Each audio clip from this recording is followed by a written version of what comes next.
Alors, bonjour, c'est Nicolas. Je vais vous parler de mon rôle d'ABC, de vous présenter certaines ressources que le centre de service aimerait qu'on regarde. La première chose qui peut être intéressant pour nous, c'est quand vous allez sur votre mosaïque, il y a un onglet ressources. Alors, toutes les ressources qui étaient sur EduGroupe sont maintenant sur un mosaïque. Pas toutes, mais la plupart sont là. Puis là, quand on clique sur ressources, bien là, vous pouvez avoir accès à différents volets.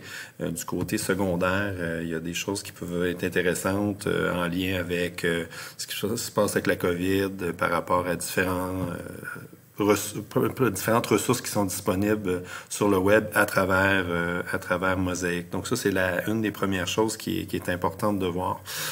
Autre chose qui est importante de noter, c'est que dans le theme de l'Odyssée sous le canal des ABC. Tout ce que je vais vous expliquer va être là. Donc là, ici, je vois que j'ai le canal ABC informatique dans l'équipe Odyssée. Je clique dessus, puis je vais dans la section Fichiers. Dans la section Fichiers, j'ai Ressources Internet. Puis là, je vais avoir un dossier Word. Donc, toute l'information que je vais avoir va être placée là-dedans. Donc ça va être quelque chose qui peut être intéressant si, par exemple, vous n'écoutez pas ce que je vous dis. Donc, à part de ça, j'ai ce qu'on avait ici avec Mosaic. On a aussi un hyperlien que j'ai mis là-dedans, dans le document qui est ici. Dans les ressources Internet. On a aussi accès à la Grix qui a fait des petites vidéos explicatifs à comment maximiser son interface mosaïque. Donc, comment faire des groupes, comment déposer des documents. C'est une autre façon de travailler là-dessus. Donc, la plupart des choses sont placées à cet endroit-là. Autre chose qui est intéressante, c'est qu'on a, par l'entremise de notre Office 365, on peut rajouter d'autres choses. Donc, quand on va dans la section Toute application, bien, il peut y avoir un Moodle, on peut avoir d'autres types de plateformes qui peuvent nous aider à faire notre travail, soit à l'école ou en ligne. L'autre chose qui est importante, c'est qu'on a aussi des ressources de la CS qui sont disponibles pour nous. Ça veut dire les ressources éducatives qui sont en lien avec différents facteurs dans le carrefour pédagogique. Donc ça peut être quelque chose qui est intéressant. Autre chose qu'on a placé à l'intérieur de tout ça, c'est les outils.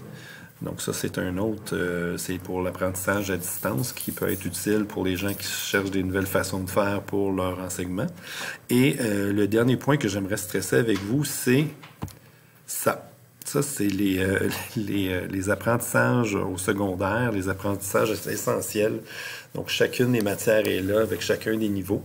Donc, c'est comme si on reprenait la progression des apprentissages et c'était surligné pour vous dire, bien, voici ce qui est important et ce qui devrait être fait durant la deuxième étape. Je vous suggère fortement de regarder cette vidéo-là parce que c'est hyper pertinent par rapport à ça. Donc, une revue très rapide. On a des ressources sur Mosaic qu'on prend ici avec les ressources. Ce que ça nous donne, c'est là.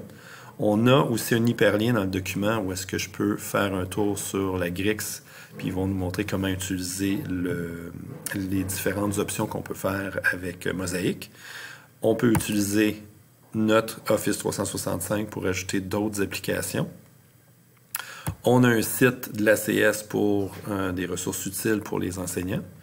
On a aussi l'enseignement à distance qui est disponible et un retour important pour les apprentissages essentiels pour la fin de la deuxième étape. Une lecture très intéressante. Merci.